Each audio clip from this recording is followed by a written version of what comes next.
Hey folks, FJB3 here, the Wrestling Nut with more content for geeks. Let's get right into it. Why is Charlotte Flair so disliked? Okay, folks, I'm a wrestling nut, okay, a geek.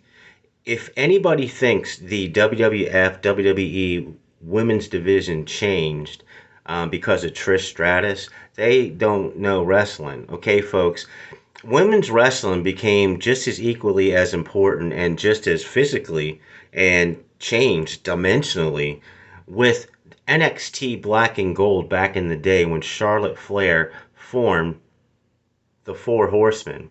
Stephanie McMahon was in charge of the WAB, I think Raw at that time, and she brought the Four Horsemen, Becky Lynch, Sasha Banks, Charlotte Flair, and Bayley, to the main roster, to the big dance, the big show. And that's what changed women's wrestling. These four competitors, and I'm going to say Charlotte stood out the most among them, and I will have a discussion, debate with anybody on this. Here it is, folks. Yes, she stole from her father, okay? Who cares? It's a great name. Her dad claimed he was from Charlotte, North Carolina, so she's Charlotte Flair. She presents herself like Ric Flair. But let's get into the three attributes that make a great wrestler. One is their gimmick, their persona. I already went over that. It's great. Now, is she better as a heel or face? Well, that answer is obvious, okay? Just like her father. Then you have in the ring skills, okay? Charlotte took wrestling very, very seriously and got into it in her mid to late 20s, all right? She is, and I will have a discussion, debate anybody about this, a very good mat wrestler. She can also high fly because of her background as a gymnast, okay? And she's also, she can also brawl. She's one of the stiffest women's competitor in all of wrestling. I'm being serious about that, folks. So you have a good gimmick, character. She covers all three aspects in the ring. And here's the deal about that. Every time the bright lights show on Charlotte Flair, she delivers.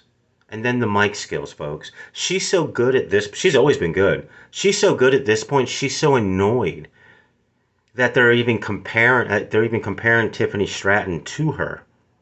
So annoyed because they protected Tiffany Stratton so much, and she knows she can bury Tiffany Stratton within 3 minutes of live television because Tiffany Stratton is just propped up. And Charlotte's the real fucking deal, folks. I'm telling you, man, whether the time off pisses you off or whether she's always in the title run, here you go, dude. You ready for something? When you get to be a made man, a made woman in this case, and you are top tier, you will always find yourself in a title program. That's just the nature of the game. Okay? So if you complain about her time off and her always being in the title picture, then look at the men's. It's the same thing.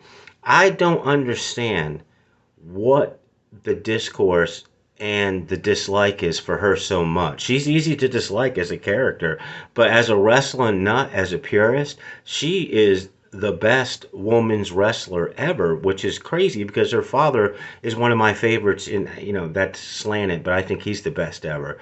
So debate this with me. Tell me what am I missing with Charlotte Flair that makes her so shitty? I would love to know, because at this point, she's already exposed Tiffany Stratton so much, and when they get in the ring, that's going to be the match I'm most interested in, because I want to see how stiff and physical it gets, and how much time they give them, and if there's any real-life animosity that's brought to the ring. Folks, I do this for the love of the game. This particular video, I was looking for comments on. If you get anything out of my content, please like, subscribe, and I'll just keep on plugging away and doing this. Thanks for watching.